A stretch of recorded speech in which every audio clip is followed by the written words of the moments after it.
dari SD Negeri Asih Gede Kabupaten Jombang. Pada kesempatan kali ini saya akan menyampaikan diseminasi budaya positif atau menyebarkan pemahaman dan penerapan pengalaman aksi nyata modul 1.4 budaya positif. Pertama-tama saya ucapkan terima kasih atas waktu yang diluangkan Bapak Ibu Guru serta Kepala Sekolah SD Negeri Asih Gede. Yang terhormat Bapak Kepala Sekolah SD Negeri Asih Gede, yang terhormat Bapak Ibu Guru SD Negeri Asih Gede.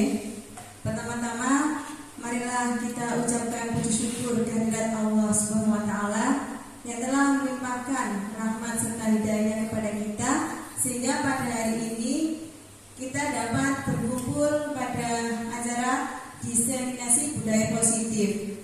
Kedua kalinya, sholawat serta salam semoga tetap tercurahkan kepada junjungan kita, yaitu Nabi besar Muhammad SAW yang telah memberikan petunjuk kepada kita, yaitu berupa ajaran agama Islam. Sebelum acara ini saya lanjutkan, saya minta untuk Bapak Kepala Sekolah SD Negeri Asih Gede untuk memberikan sedikit sambutan pada kesempatan kali ini. Untuk Bapak Kepala SD Negeri Asih Gede, kami persilakan kepada Bapak Nato, monggo.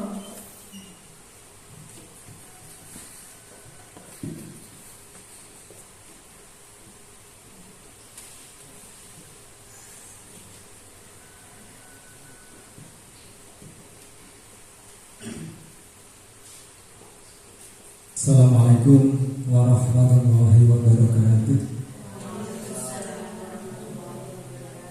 Yang kami hormati Ibu Rahayu selaku guru penggerak dan Bapak Ibu guru tenaga kependidikan SD Asih Gede yang saya banggakan. Alhamdulillah pada siang hari ini kita bisa berkumpul untuk yang kesekian kalinya di aula yang sederhana ini dalam rangka mengikuti tahapan-tahapan yang dilakukan oleh teman kita Bu Rahayu dalam mengikuti calon guru penggerak angkatan 11. Kita semua berharap mudah-mudahan apa yang dilakukan mulai dari awal sampai nanti akhir itu selalu diberikan kelancaran kemudahan oleh Allah Subhanahu wa taala. Bapak Ibu yang saya hormati, ada beberapa hal yang perlu saya sampaikan.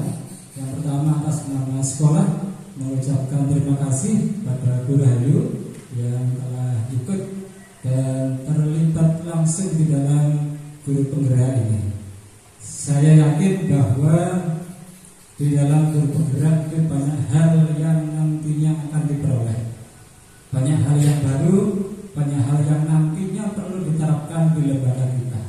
Untuk itu kami berharap, lembaga ini berharap mudah-mudahan apa yang dilakukan oleh Bu Rahayu itu bisa berjalan dengan baik, dan harapan kami semuanya itu bisa dipraktekkan di lembaga kita.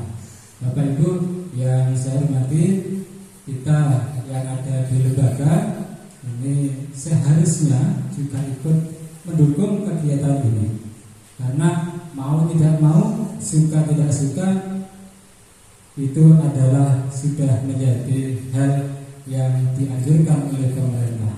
Untuk itu kami juga berharap Bapak Ibu atau semuanya juga ikut nantinya apabila ada angkatan yang ke-11 budaya 12 itu semuanya bisa ikut mendaftar, dengan harapan nantinya kalau semuanya ikut, insya Allah sekolah kita ini akan menjadi sekolah yang baik dan bisa merubah suatu paradigma pendidikan dari yang awalnya standar itu mungkin ada nilai tambahnya.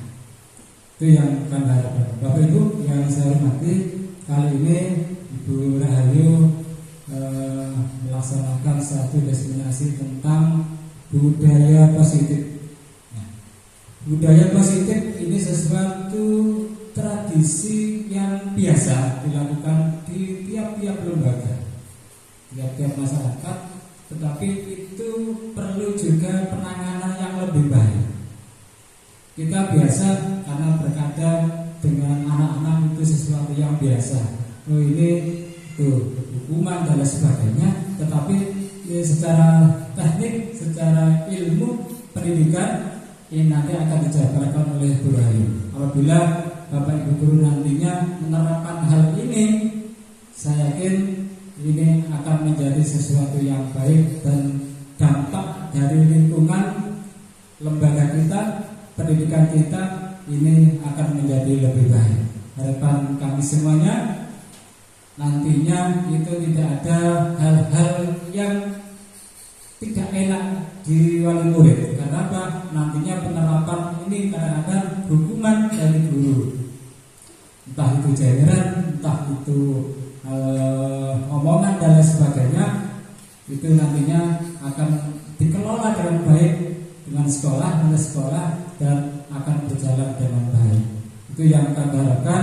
Sekali lagi saya harapkan semuanya nantinya setelah ada pemaparan dari Bu Rahayu terkait dengan budaya positif, nantinya paling tidak kita bisa mengikuti jejak ini, bisa mempraktekkan, kita implementasikan dalam lembaga kita, dan saya yakin setapak demi setapak, sedikit demi sedikit ini akan merubah lembaga kita ke arah yang lebih baik.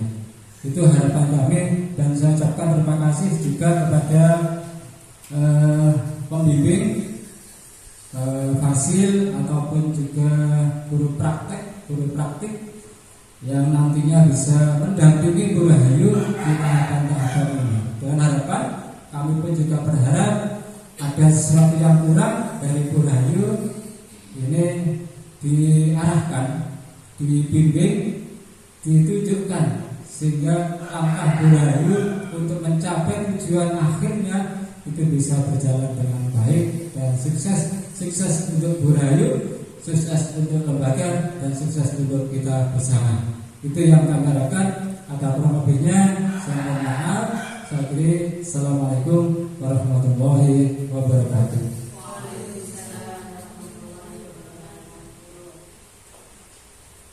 Terima kasih kepada Bapak Narto atas sambutan yang telah diberikan.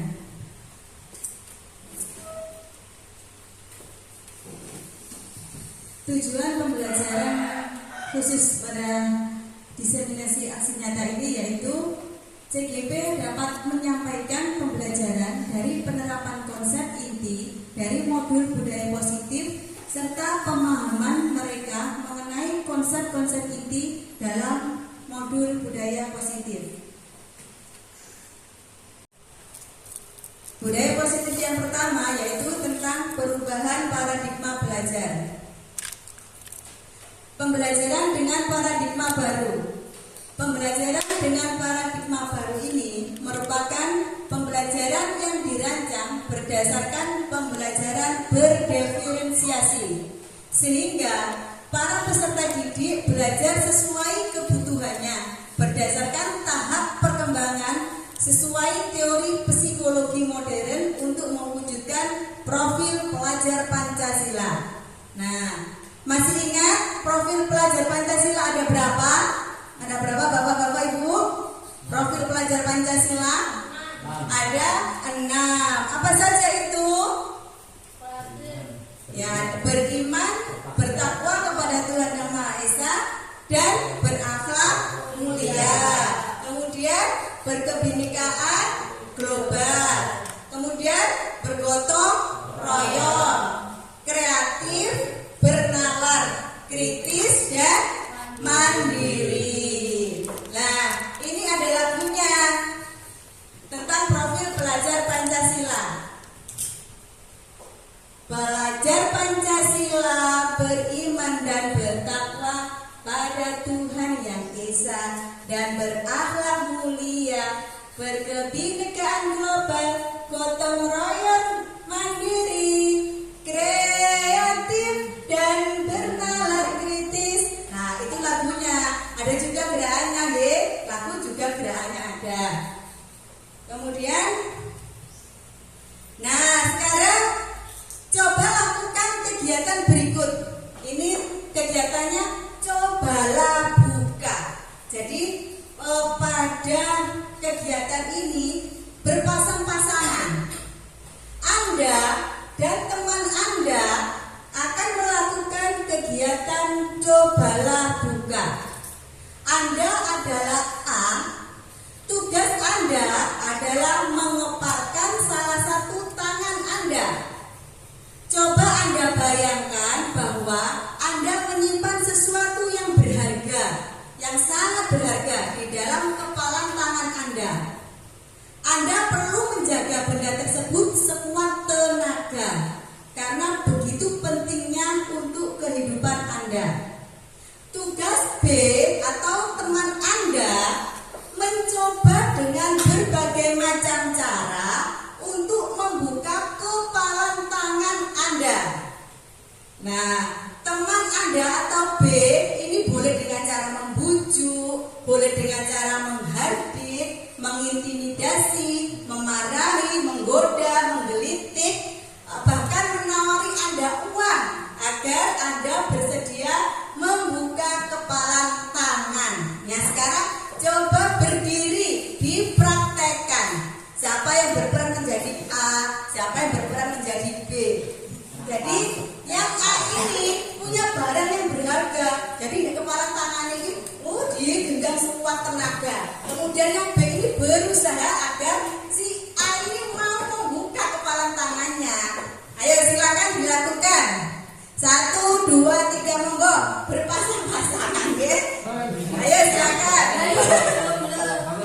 Ya. Ayo. Siapa yang A, siapa yang B? Ayo. Ayo silakan. Ayo yang A mempunyai barang berharga. Digenggam sekuat tenaga. Yang B berusaha membuka kepala tangan A dengan berbagai macam cara.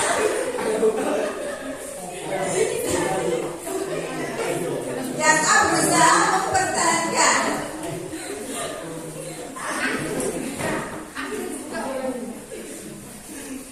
Sudah? Sudah? Bagaimana? Apakah ada yang berhasil membuka? Ya, tepuk tangan untuk kita semua. Sekarang berlanjut pertanyaan berikut dari kegiatan yang sudah kita lakukan tadi. Yang pertama, apakah Anda atau B membuka kepalan tangan Anda? Mengapa? Apa alasan Anda atau B membuka kepalan tangan Anda? Jadi apakah membuka kepalan tangan tadi? Apakah Anda berhasil membuka kepalan tangan? Hampir. Jadi belum ada yang berhasil, ya? Kenapa? Kenapa kok belum ada yang berhasil? Karena tujuannya tidak sesuai. Apa? Ya, karena iya, karena berusaha mempertahankan barang berharga miliknya, ya. Kemudian yang kedua, apakah Anda atau B menutup kepalan tangan Anda? Mengapa? Apa alasan Anda atau B tetap menutup kepalan tangan Anda? Kenapa kok tetap menutup kepalanya? Kenapa? Ya? Karena menjaga sesuatu yang berharga. Iya. Karena yaitu tadi apa? Tetap berusaha mempertahankan ya barang berharga. Dalam kegiatan ini sesungguhnya siapa yang memegang kendali atau kontrol untuk membuka atau menutup kepalan tangan? Siapa yang memegang kendali? A. Jawab A, ya. Nah sekarang mari kita buktikan. Nah, untuk pertanyaan yang pertama, saya membuka kepalan tangan karena keinginan saya sendiri. Kemudian yang kedua, saya menutup kepalan tangan juga karena keinginan saya sendiri. Yang ketiga, yang memegang kendali untuk membuka maupun menutup kepalan tangan adalah kita sendiri. Jadi yang memiliki kendali itu kita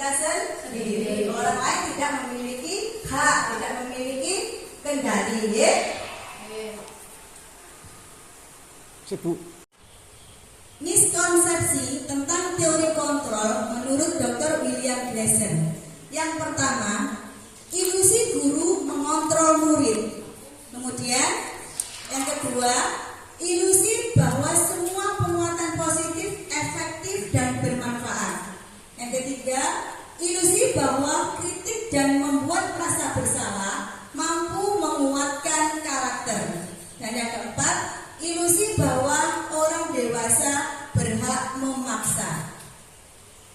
Nah, miskonsepsi tentang teori kontrol yang pertama yaitu ilusi guru mengontrol murid.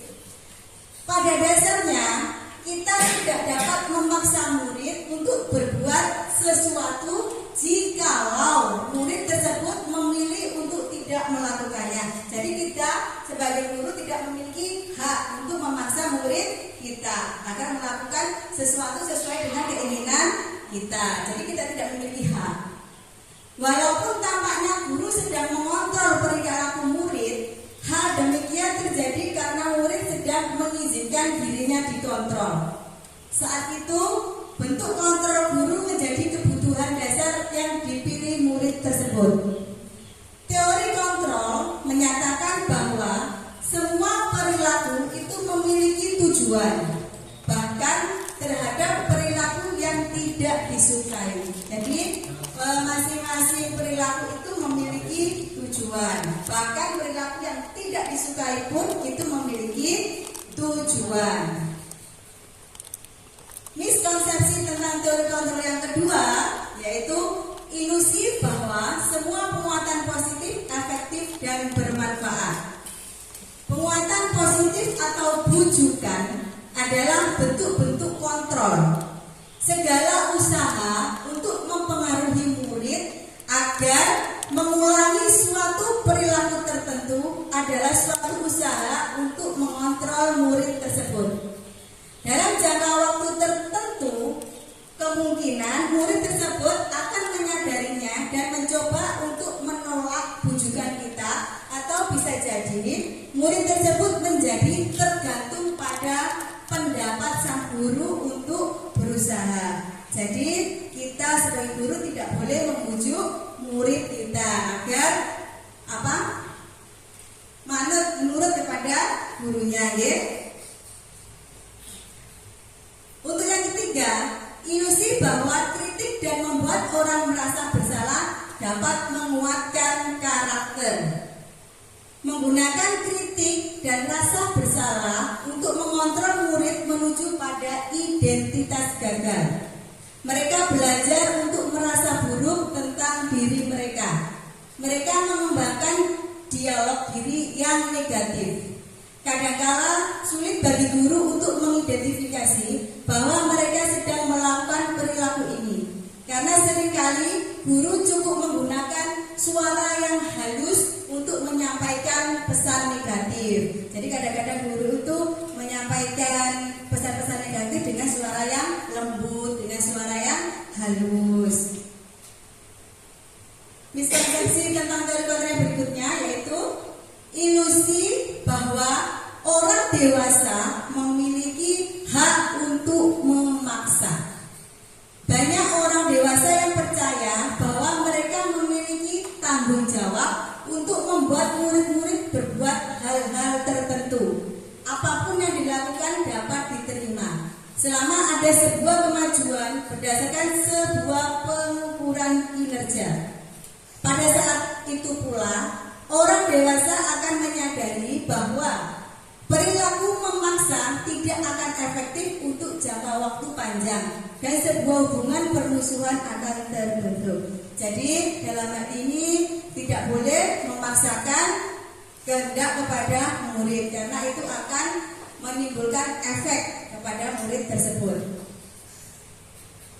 Nah, kesimpulan menurut saya tentang miskonsepsi tadi yaitu yang pertama, ilusi guru mengontrol murid tidak benar, karena murid memiliki kontrol sendiri kecuali jika murid mengizinkan dirinya untuk dikontrol.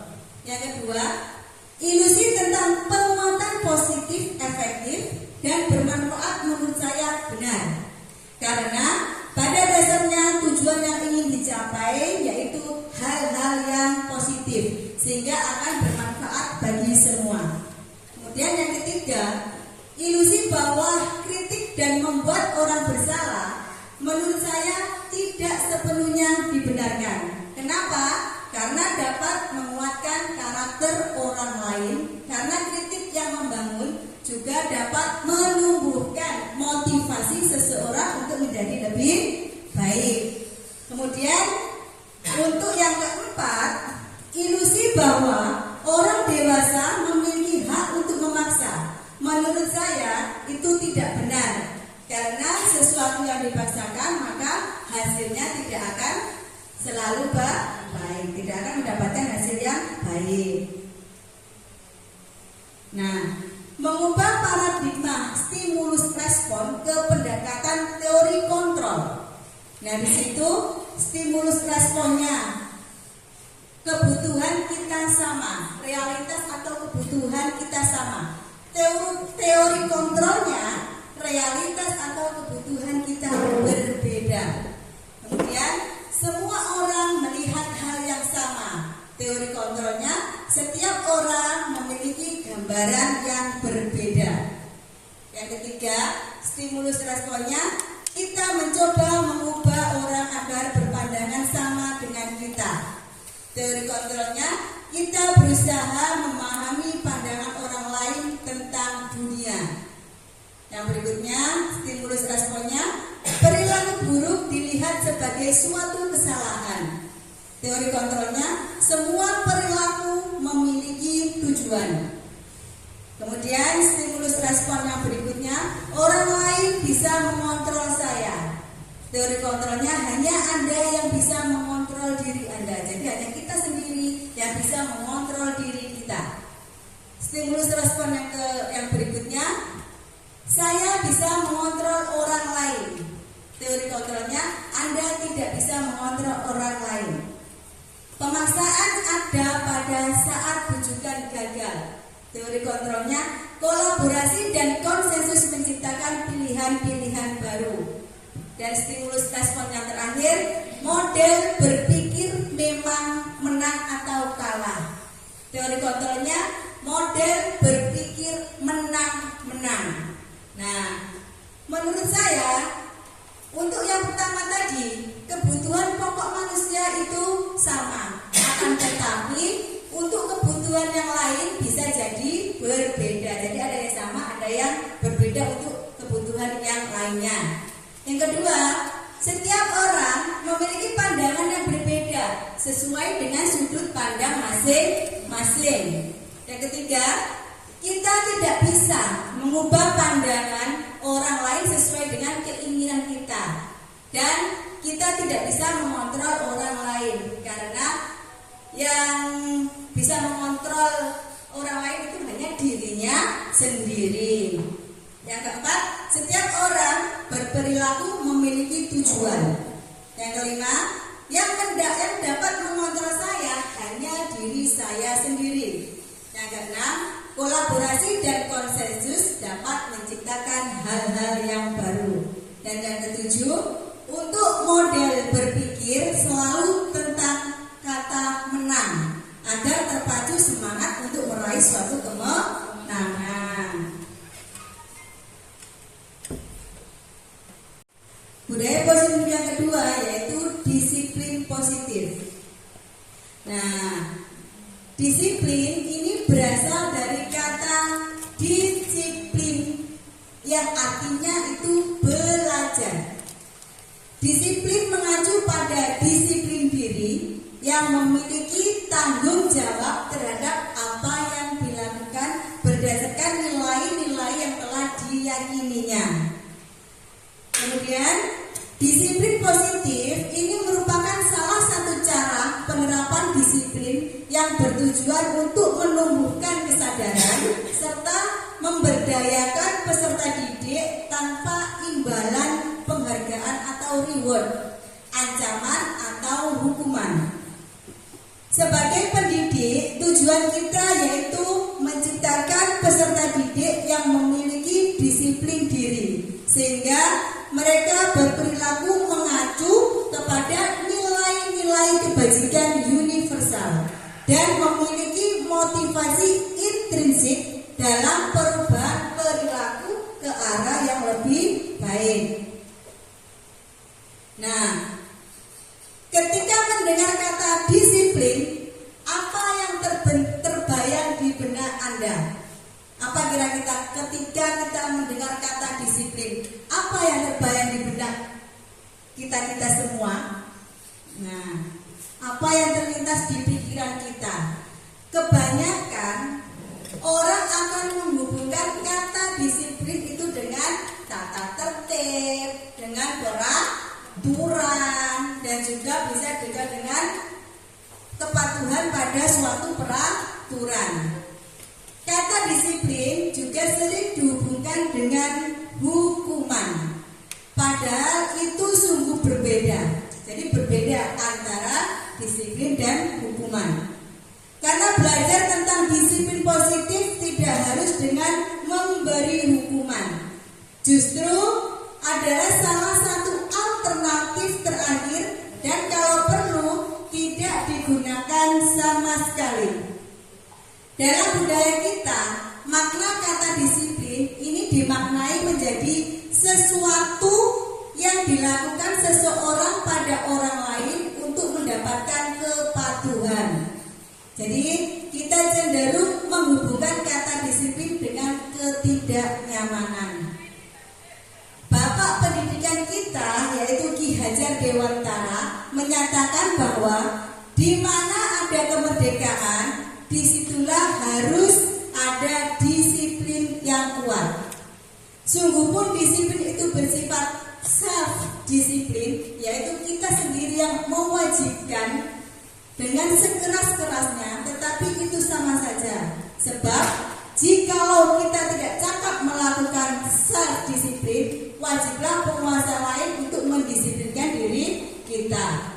Nah, peraturan demikian itulah harus ada di dalam suasana yang merdeka. Di situ Ki Hajar menyatakan bahwa untuk mencapai kemerdekaan atau dalam konteks pendidikan kita saat ini, untuk menciptakan murid yang merdeka, syarat utamanya adalah harus ada disiplin yang kuat. Disiplin yang dimaksud di sini yaitu disiplin diri yang memiliki motivasi internal. Jadi motivasi yang berasal dari dalam diri kita sendiri. Jika kita tidak memiliki motivasi internal, maka kita memerlukan pihak lain untuk mendisiplinkan kita, atau motivasi eksternal, motivasi yang berasal dari luar. Karena berasal dari luar bukan dari dalam diri kita sendiri. Budaya positif yang ketiga yaitu nilai-nilai kebajikan. Nah, nilai-nilai kebajikan yaitu nilai yang disepakati bersama, lepas dari suku bangsa, agama, bahasa maupun latar belakangnya. Contoh nilai kebajikan institusi atau organisasi. Nah, contohnya Pramuka Pancasila di sini beriman dan bertakwa pada Tuhan Yang Maha Esa, berakhlak mulia, berkebinekaan global, gotong royong, mandiri, kreatif, dan bernalar kritis. Ini sesuai dengan profil pelajar Pancasila. Kemudian IBO Primary Years Program, nilai-nilai kebajikannya seperti toleransi, rasa hormat, integritas, mandiri, menghargai, antusias, empati, keingintahuan, kreativitas, kerjasama, percaya diri, dan komitmen. Kemudian yang ketiga, keterampilan hidup atau life skill. Contoh nilai kebajikannya yaitu dapat dipercaya, lurus hati, pendengar yang aktif, tidak merendahkan orang lain, dan memberikan yang terbaik dari diri. Untuk budaya positif yang keempat yaitu kebutuhan dasar manusia. Nah, apa itu kebutuhan dasar manusia? Kebutuhan dasar manusia yaitu segala sesuatu yang kita lakukan untuk mendapatkan apa yang kita inginkan.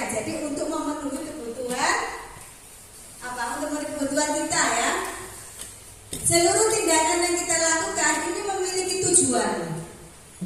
Dan semua usaha terbaik yang kita lakukan adalah dalam rangka agar kebutuhan dasar kita bisa terpenuhi dengan sebaik-baiknya. Nah, di sini ada pertanyaan pemantik.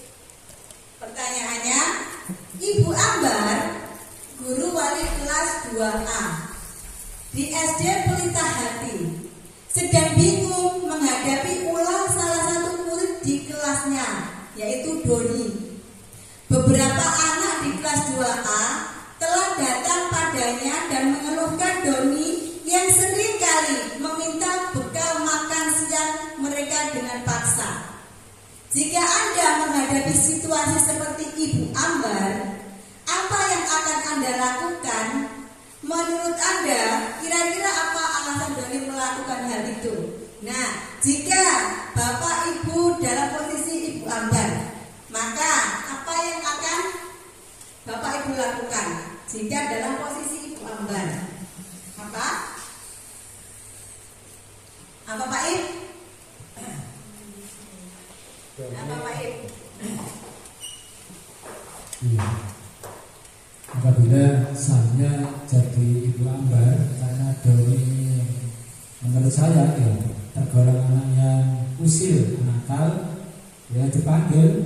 Setelah dipanggil nanti ditanya, bila perlu ditanya kenapa kok sering ganggu temannya, nanti apakah gawai bekal dan lain sebagainya, apa sama kurang, kita ditanya, maka ya dihukum aja. Terima kasih Pak Ib. Terima kasih Pak Ib atas jawabannya. Nah, sekarang coba kita perhatikan. Nah, kebutuhan bertahan hidup. Dalam kasus Doni tersebut, apabila jawaban Doni ketika ditanya Ibu Ambar adalah karena dia lapar dan orang tuanya tidak membawakannya bekal makan siang, maka kebutuhan dasar yang sedang berusaha dipenuhi Doni yaitu kebutuhan untuk bertahan hidup. Kemudian kebutuhan kasih sayang dan rasa diterima. Dalam kasus Doni tadi, apabila Doni menjawab bahwa alasannya mengambil bekal temannya karena dia merasa senang temannya jadi memperhatikan dia, maka ketika temannya melaporkan tindakannya itu pada gurunya dan gurunya memberitahu orang tuanya sehingga orang tuanya jadi memperhatikan dia, maka kebutuhan dasar yang sedang dipenuhi Doni itu adalah kebutuhan akan kasih sayang dan rasa diterima. Nah, kebutuhan ini dan 3 kebutuhan berikutnya adalah kebutuhan psikologis. Kebutuhan untuk disayangi dan diterima meliputi kebutuhan akan hubungan dan koneksi sosial, kebutuhan untuk memberi dan menerima kasih sayang, dan kebutuhan untuk merasa menjadi bagian dari suatu kelompok. Kebutuhan ini juga meliputi keinginan untuk tetap terhubung dengan orang lain, seperti dengan teman, keluarga, pasangan hidup, teman kerja, binatang peliharaan, dan juga bisa kelompok di mana kita tergabung. Nah, anak-anak yang memiliki kebutuhan dasar kasih sayang dan rasa diterima yang tinggi biasanya ingin disukai dan diterima oleh lingkungannya.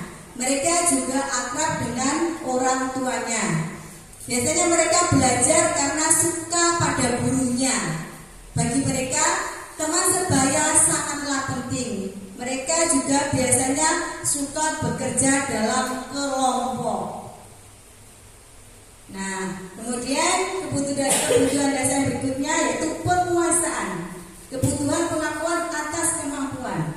Jadi dalam kasus Doni tadi, apabila jawabannya Doni adalah dia merasa hebat karena temannya jadi takut dengan dia dan menuruti keinginannya, maka sebetulnya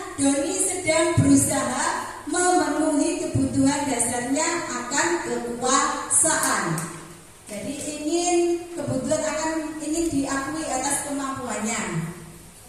Nah, untuk kebutuhan ini berhubungan dengan kekuatan untuk mencapai sesuatu, menjadi kompeten, menjadi terampil, diakui atas prestasi dan keterampilan kita didengarkan dan memiliki rasa harga diri.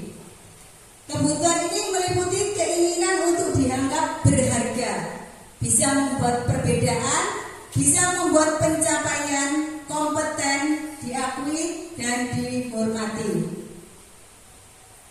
Kemudian kebebasan.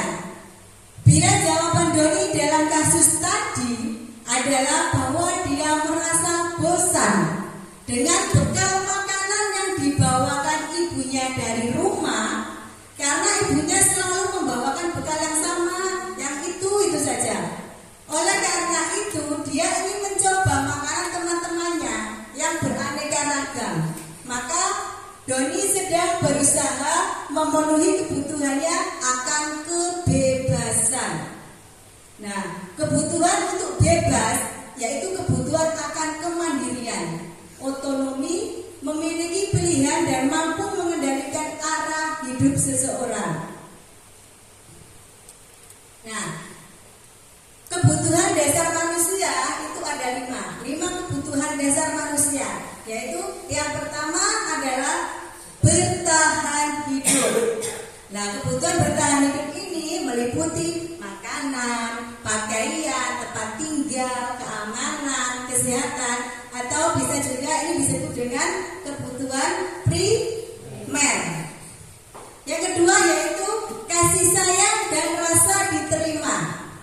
Rasa diterima, dipedulikan, berbagi, kerjasama, menjadi bagian dalam kelompok.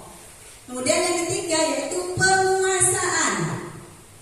Penguasaan dalam hal ini yaitu harga diri, keinginan untuk dianggap, memimpin, berprestasi, diakui, dan didengar. Yang keempat, kebebasan. Nah, kebutuhan dasar kebebasan ini meliputi mandiri, memiliki pilihan, mencoba hal baru, mampu mengendalikan arah dirinya. Yang kelima yaitu kebutuhan kesenangan. Nah, dalam ini bisa bermain, humor, antusiasme, dan juga tertawa. Budaya positif yang kelima yaitu motivasi perilaku manusia. Nah, motivasi perilaku manusia menurut Diana Goshen ada motivasi ekstrinsik. Motivasi ekstrinsik ini dibagi menjadi 2, yaitu untuk menghindari ketidaknyamanan atau hukuman. Kemudian yang kedua, untuk mendapatkan imbalan atau penghargaan dari orang lain. Kemudian sedangkan motivasi intrinsiknya yaitu untuk menjadi orang yang mereka inginkan dan menghargai diri sendiri dengan nilai-nilai yang mereka percaya. Untuk menghindari ketidaknyamanan atau hukuman. Ini adalah tingkat terendah dari motivasi perilaku manusia. Biasanya orang yang motivasi perilakunya untuk menghindari hukuman atau ketidaknyamanannya akan bertanya, apa yang akan terjadi apabila saya tidak melakukannya? Sebenarnya mereka sedang menghindari permasalahan yang mungkin muncul dan berpengaruh pada mereka secara fisik, psikologis maupun tidak terpenuhinya kebutuhan mereka bila mereka tidak melakukan tindakan tersebut. Nah, motivasi ini bersifat eksternal, berasal dari luar. Untuk mendapatkan imbalan atau penghargaan dari orang lain, satu tingkat di atas motivasi yang pertama tadi. Di sini, orang berperilaku untuk mendapatkan imbalan atau penghargaan dari orang lain. Orang dengan motivasi ini akan bertanya, apa yang akan saya dapatkan apabila saya melakukan berbuat tindakan untuk mendapatkan pujian dari orang lain yang menurut mereka itu penting dan mereka letakkan dalam dunia berkualitas mereka. Mereka juga melakukan sesuatu untuk mendapatkan hadiah, pengakuan ataupun imbalan. Nah, motivasi ini juga bersifat eksternal. Untuk menjadi orang yang mereka inginkan dan menghargai diri sendiri dengan nilai-nilai yang mereka percaya. Orang dengan motivasi ini akan bertanya, akan menjadi orang yang seperti apabila saya melakukannya? Akan menjadi orang seperti apa apabila saya melakukannya? Nah, mereka melakukan sesuatu karena nilai-nilai yang mereka yakini dan hargai. Mereka melakukannya karena mereka ingin menjadi orang yang melakukan nilai-nilai yang mereka yakini tersebut. Nah, ini adalah motivasi yang akan membuat seseorang memiliki disiplin positif. Karena motivasi berperilakunya ini bersifat internal, bukan bersifat eksternal. Jadi berasal dari dalam diri mereka. Hukuman, konsekuensi, dan restitusi. Hukuman. Nah, hukuman ini tidak terencana atau tiba-tiba. Murid tidak tahu apa yang akan terjadi atau tidak dilibatkan. Bersifat satu arah, berupa hukuman fisik maupun psikis. Konsekuensi, kalau konsekuensi ini terencana, disepakati sesuai peraturan. Murid tetap dibuat tidak nyaman. Sikap guru selalu memonitor murid. Restitusi, proses menciptakan kondisi bagi murid untuk memperbaiki kesalahan. Proses kolaboratif yang mengajarkan murid untuk mencari solusi sendiri. Sekarang saya mau bertanya, jika ada murid kemudian itu tadi melakukan suatu kesalahan, kemudian gurunya menyuruh murid tersebut untuk membersihkan kamar mandi. Nah, itu termasuk apa? Termasuk suatu hukuman ataukah termasuk suatu konsekuensi? Termasuk apa? Termasuk hukuman atau konsekuensi? Hukuman. Kenapa termasuk hukuman? Karena itu memberatkan murid. Kalau seumpama ada dalam pelajaran PJOK ada murid yang terlambat datang, kemudian murid tersebut disuruh lari keliling lapangan. Nah, dalam pelajaran PJOK ya. Nah, ini termasuk dalam satu hukuman ataukah konsekuensi? Iya, itu termasuk konsekuensi. Karena dalam pelajaran PJOK kalau disuruh lari kan masih dalam lingkup apa? Pelajaran olahraga. Jadi itu termasuk konsekuensi. Hukuman. Hukuman ini bersifat tidak terencana atau tiba-tiba. Anak atau murid tidak tahu apa yang akan terjadi dan tidak dilibatkan.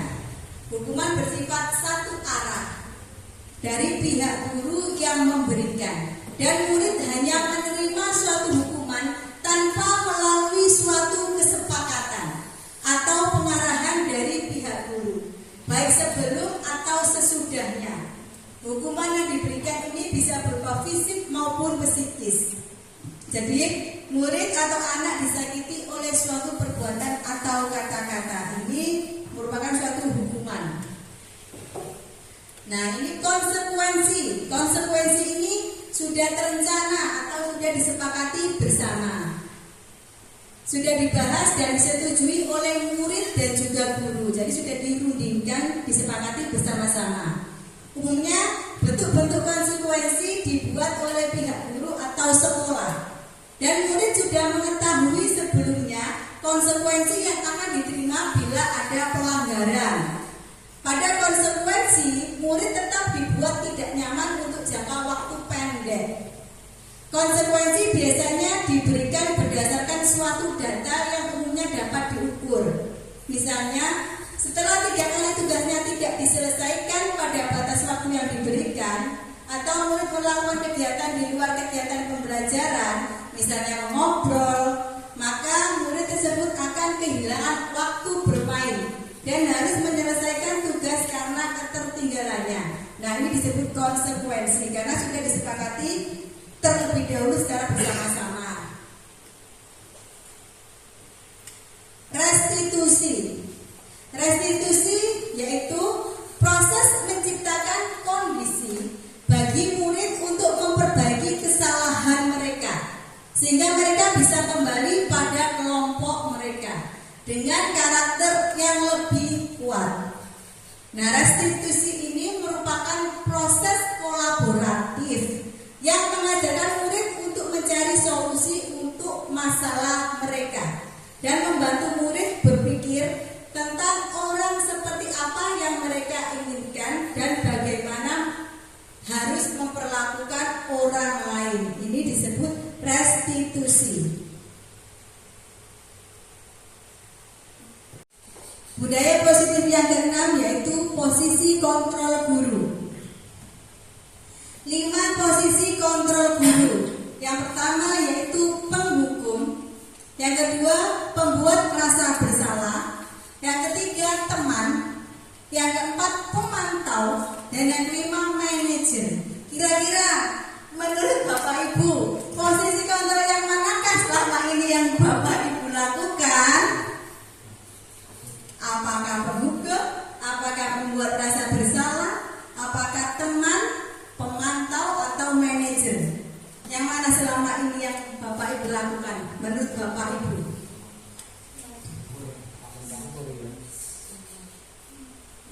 Pak Senata apa? Pemantau. Pemantau. Pak I?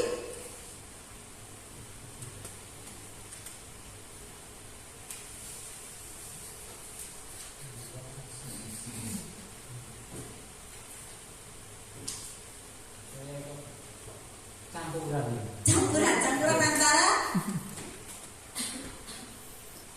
akhirnya satu dan manajer. oh, berarti penghukum dan manajer. Iya.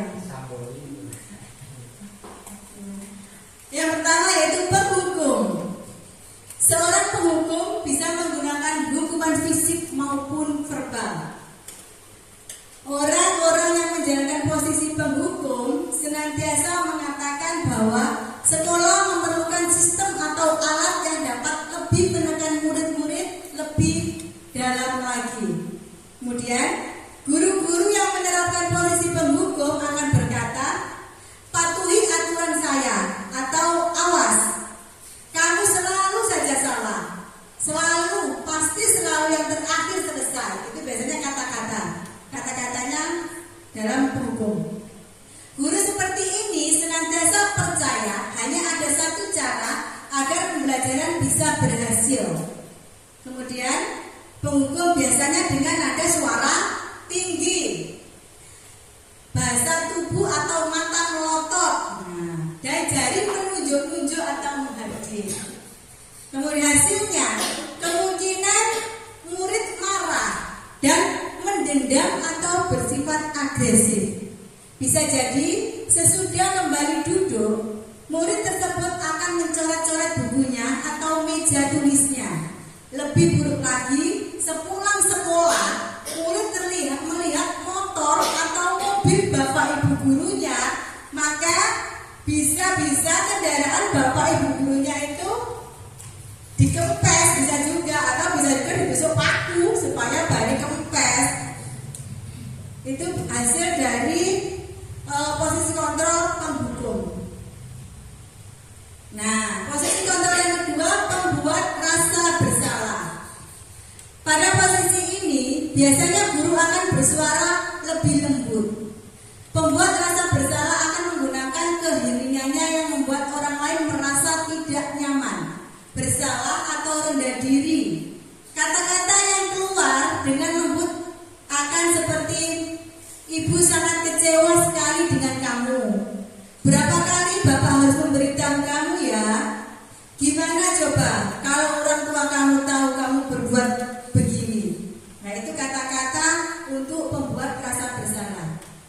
Di posisi ini, murid akan memiliki penilaian diri yang buruk tentang diri mereka.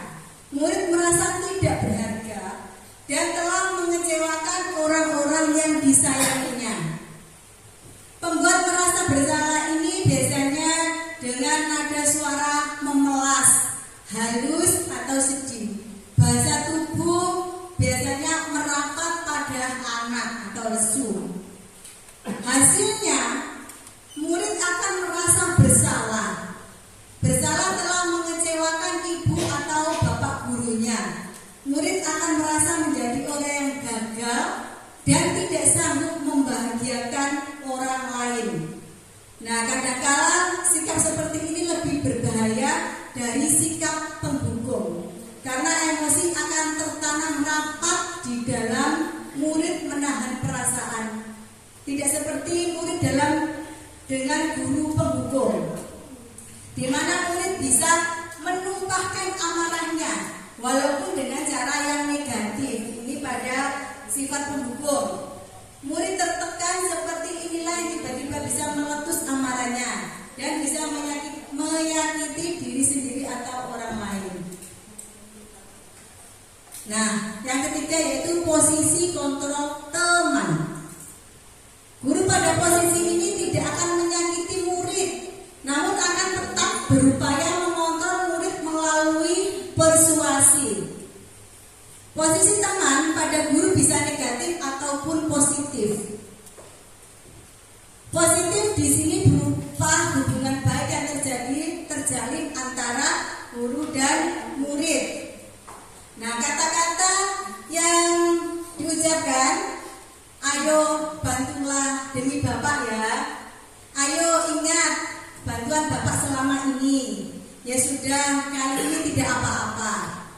Nanti Ibu bantu bereskan. Ini kata-kata untuk posisi kontrol teman. Hal negatif dari posisi teman yaitu bila suatu saat guru tersebut tidak membantu, maka murid akan merasa kecewa.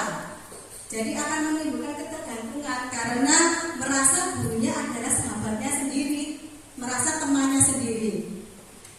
Saya pikir Bapak Ibu teman saya, murid merasa dikecewakan dan tidak mau lagi berusaha. Hal lain yang mungkin timbul adalah murid hanya akan bertindak untuk guru tertentu dan tidak untuk guru lainnya. Jadi mungkin hanya untuk guru yang dianggap temannya saja, tidak menghiraukan guru-guru yang lainnya.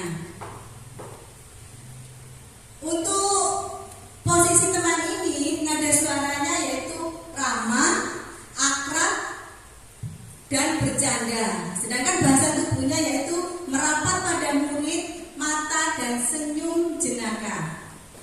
Hasilnya, murid akan merasa senang dan akrab dengan guru. Nah, ini termasuk dampak yang positif.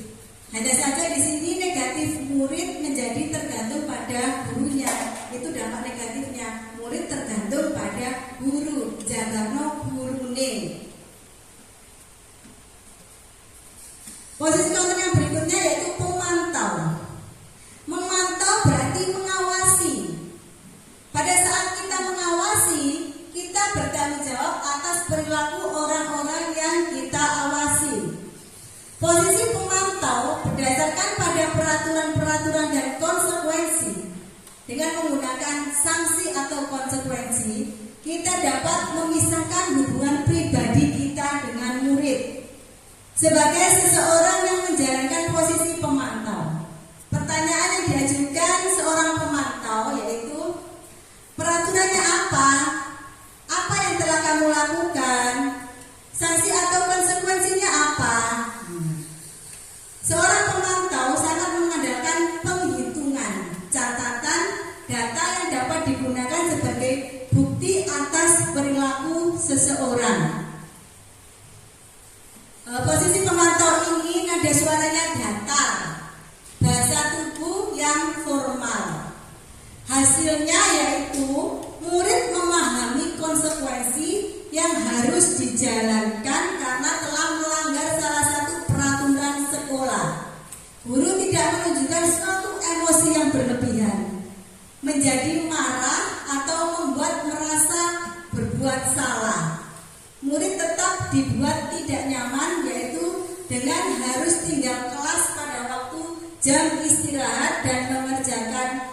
tugas. Nah, posisi yang kelima atau yang terakhir yaitu posisi manajer.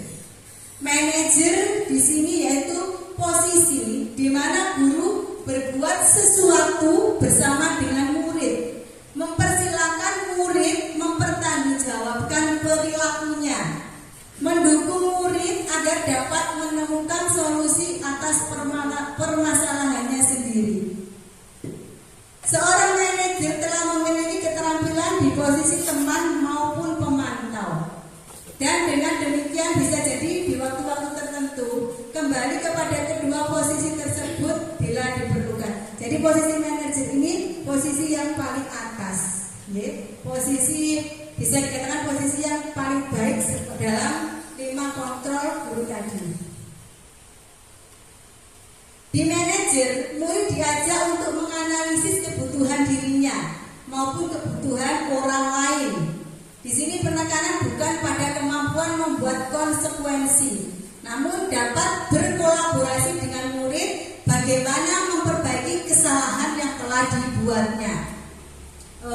Posisi manajer ini nada suaranya yaitu tulus, bahasa tubuh tidak kaku, mendekat kepada murid. Pada posisi manajer, guru akan mengembalikan tanggung jawab pada murid untuk mencari jalan keluar atau solusi dari permasalahan yang telah dilakukan atau yang telah diperbuatnya. Tentu saja dengan bimbingan gurunya, dengan bimbingan bapak ibu guru. Contoh penerapan 5 posisi kontrol. Yang pertama yaitu penghukum.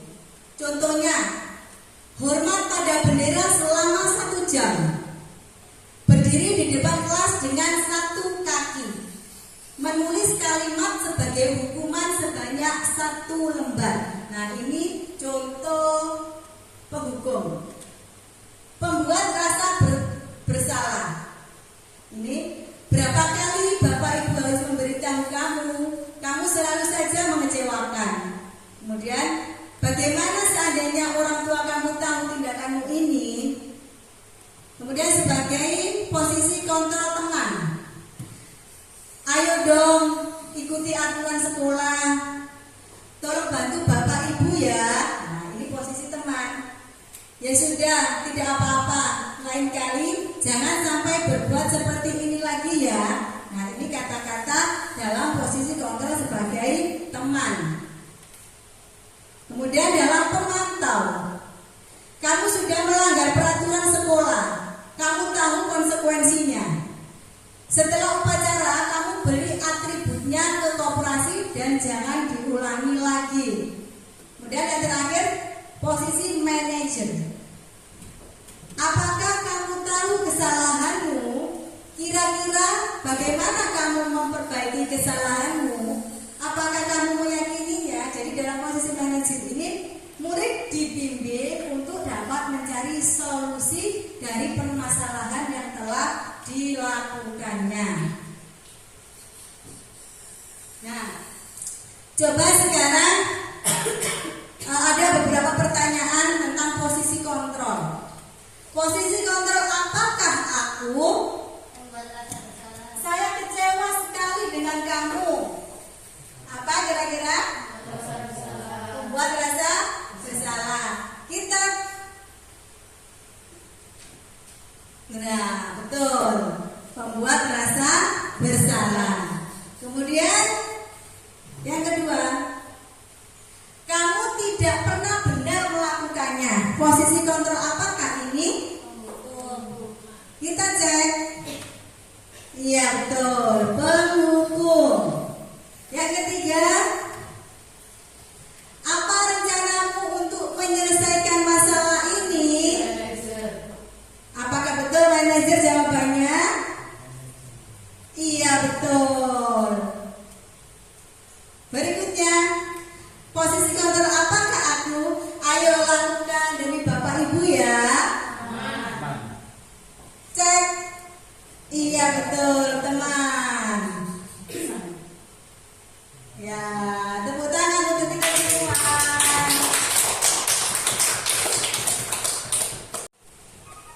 Budaya positif yang ketujuh yaitu keyakinan kelas.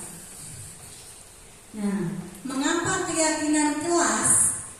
Mengapa bukan peraturan kelas? Coba jawablah pertanyaan-pertanyaan berikut ini.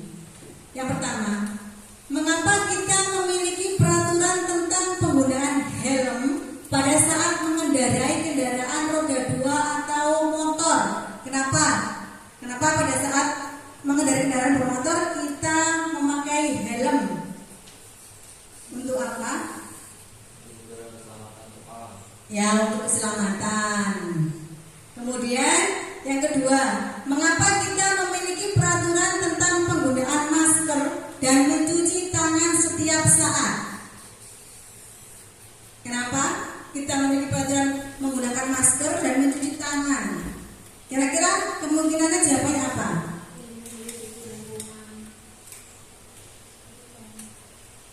Ya, biar tidak terkena kuman atau bisa untuk kesehatan, untuk keselamatan. Jadi mengapa keyakinan kelas bukan peraturan kelas? Kalau keyakinan kelas ini kita membuatnya berdasarkan kesepakatan bersama.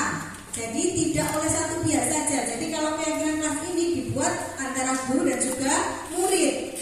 Kalau peraturan kelas ini hanya dibuat dari satu pihak saja. Nilai-nilai keselamatan atau kesehatan inilah yang kita sebut sebagai suatu keyakinan. Jadi untuk yang pertanyaan nomor 1 tadi ya, yaitu nilai-nilai kebajikan universal yang disepakati secara tersirat dan tersurat, lepas dari latar belakang suku, negara, bahasa maupun agama. Kemudian yang kedua, keyakinan kelas memiliki peran yang lebih kuat dalam memotivasi perilaku positif. Ini karena keyakinan kelas didasarkan pada nilai-nilai universal seperti keselamatan dan kesehatan yang diakui secara luas oleh semua orang tanpa memandang latar belakang budaya, agama, atau bahasa. Keyakinan ini lebih dari sekedar aturan. Keyakinan yaitu prinsip-prinsip yang memandu tindakan kita secara intrinsik.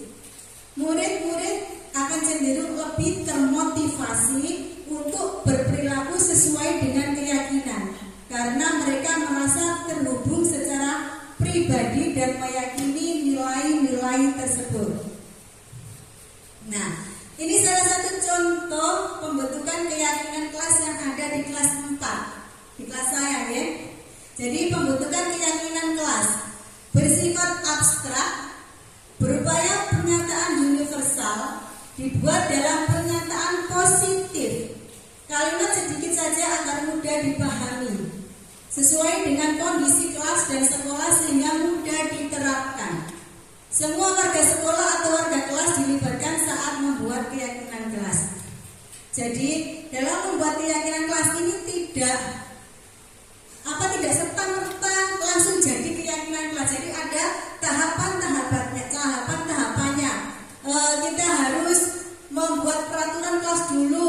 Setelah itu kita ubah ke dalam kalimat positif. Setelah itu baru kita bentuk dalam keyakinan kelas.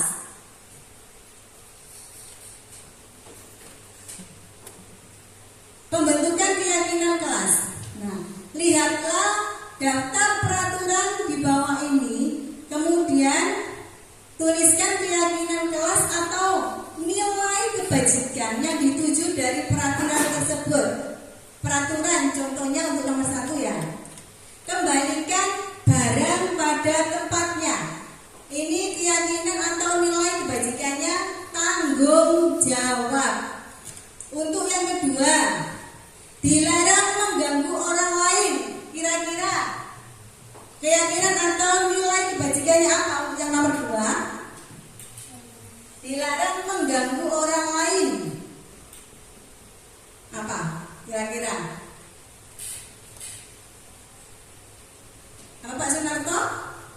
Kira-kira Apa? Ayo, dilarang mengganggu orang lain. Nilai kebajikannya apa? Saling menghormati.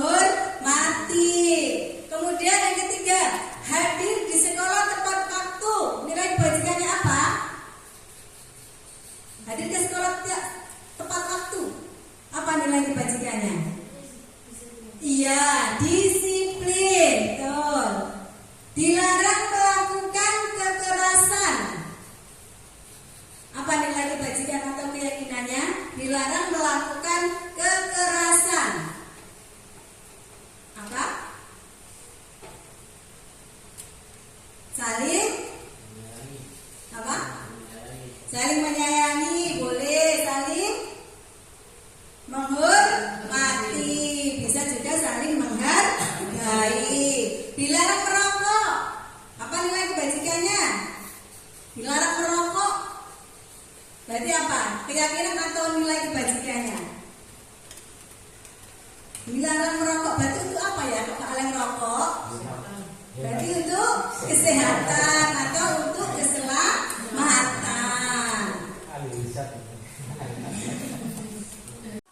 Budaya positif yang ke-8 yaitu segitiga restitusi.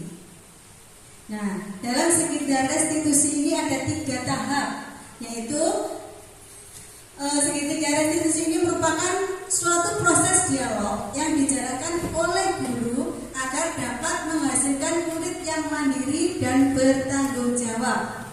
Nah, dalam segitiga restitusi ini ada 3 tahap yang harus dilakukan, yaitu yang pertama validasi tindakan yang pertama yaitu menstabilkan identitas terlebih dahulu. Kemudian yang kedua validasi tindakan yang salah. Kemudian yang ketiga menanyakan keyakinan. Yang pertama menstabilkan identitas.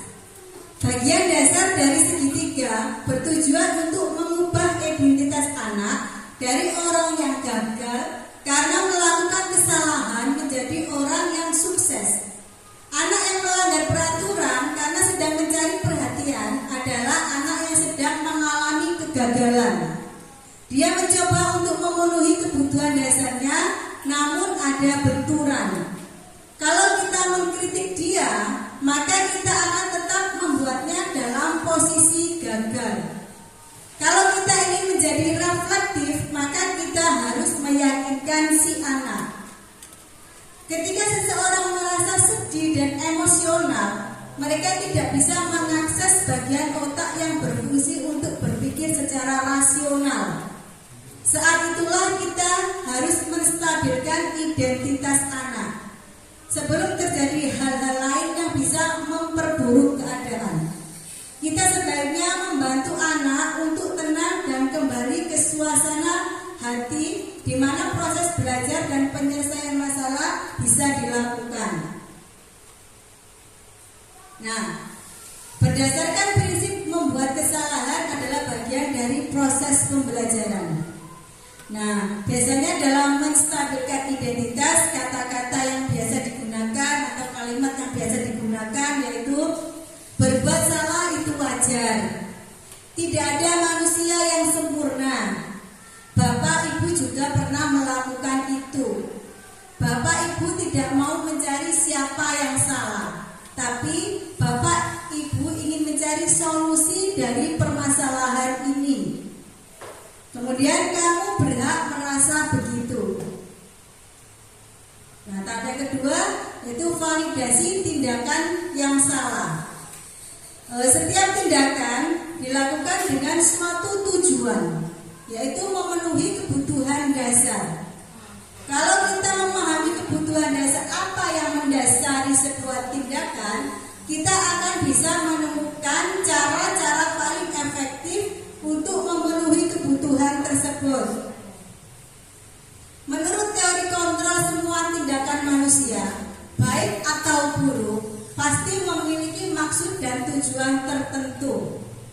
Nah, restitusi tidak menyarankan guru bicara kepada murid bahwa melanggar aturan adalah sikap yang baik. Tapi dalam restitusi, guru harus memahami alasannya dan paham bahwa setiap orang pasti akan melakukan yang terbaik di waktu tertentu. Nah, berdasarkan prinsip setiap perilaku berupaya memenuhi suatu kebutuhan tertentu. Nah, kalimat yang biasanya digunakan dalam validasi tindakan yang salah, yaitu kamu pasti punya alasan mengapa melakukan hal itu. Padahal kamu bisa melakukannya lebih buruk dari ini ya. Kamu patut bangga karena telah melindungi sesuatu yang penting buatmu. Kamu melakukannya karena mempertahankan sesuatu yang penting bagimu. Tahap yang ketiga yaitu menanyakan keyakinan. Teori kontrol menyatakan bahwa kita pada dasarnya termotivasi secara internal. Ketika identitas sukses telah tercapai atau langkah pertama tadi, dan tingkah laku yang salah telah divalidasi, langkah kedua, maka anak akan siap untuk dihubungkan dengan nilai-nilai yang dia percaya dan berpindah menjadi orang yang dia inginkan. Nah, penting untuk menanyakan ke anak, kehidupan seperti apa nantinya yang mereka inginkan. Apakah kamu ingin menjadi orang yang sukses, bertanggung jawab, atau bisa dipercaya? Nah, kalimat yang biasa digunakan dalam menanyakan keyakinan yaitu, apa keyakinan kelas kita?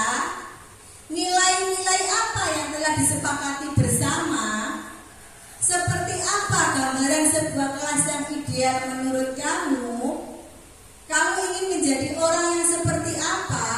Ini untuk menanyakan keyakinan. Nah, ini salah satu contoh penerapan segitiga restitusi yang telah saya praktekkan di kelas 4. Nah, ini masalahnya ada salah satu siswa saya kelas 4 yang tidak memakai sepatu.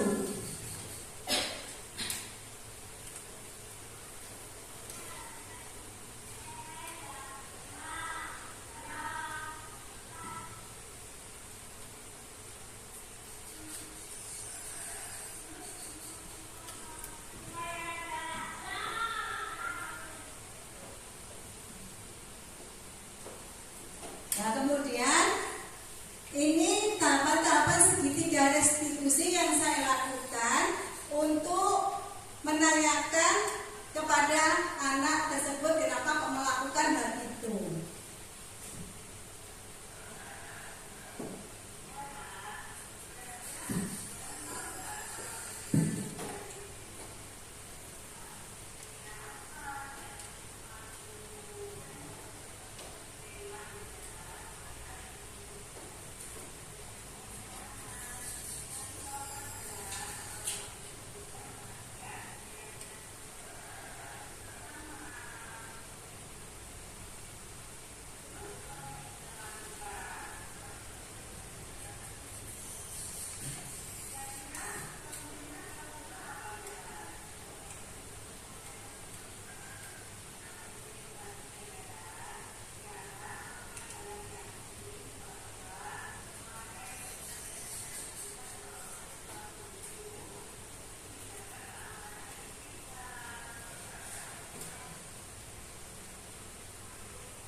Nah, ini contoh penerapan segitiga restitusi untuk kasus yang kedua. Untuk kasus yang kedua ini ada salah satu siswa saya yang tidak ikut piket. Kemudian ada temannya yang melaporkan kepada saya.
Nah, itu tadi contoh 2 kasus yang telah saya tangani dengan menggunakan segitiga restitusi. Jadi, kita tidak boleh serta-merta menyalahkan murid, langsung menyalahkan, oh kamu salah, kamu berbuat ini. Jadi kita tidak boleh melakukan hal itu.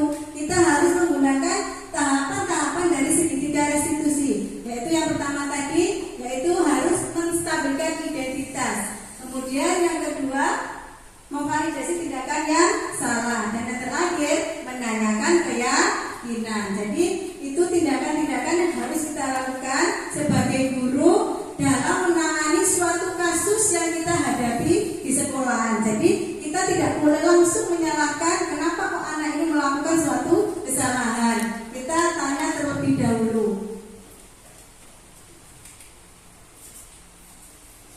Nah, dalam penerapan program disiplin positif, hendaknya guru memiliki standar kepribadian, profesional, dan sosial yang baik, di mana guru mampu merefleksi dirinya dalam posisi kontrol saat ini. Bagaimana perjalanan dirinya sebagai among atau manajer yang menuntun murid-muridnya menjadi insan yang mandiri, merdeka, dan bertanggung jawab. Nah, mungkin sekian dari pemaparan diseminasi tentang budaya positif yang bisa saya sampaikan. Apakah ada pertanyaan? Oh ya, tidak ada ya. Apabila ada kurang lebihnya, saya mohon maaf. Saya akhiri. Wassalamualaikum warahmatullahi wabarakatuh.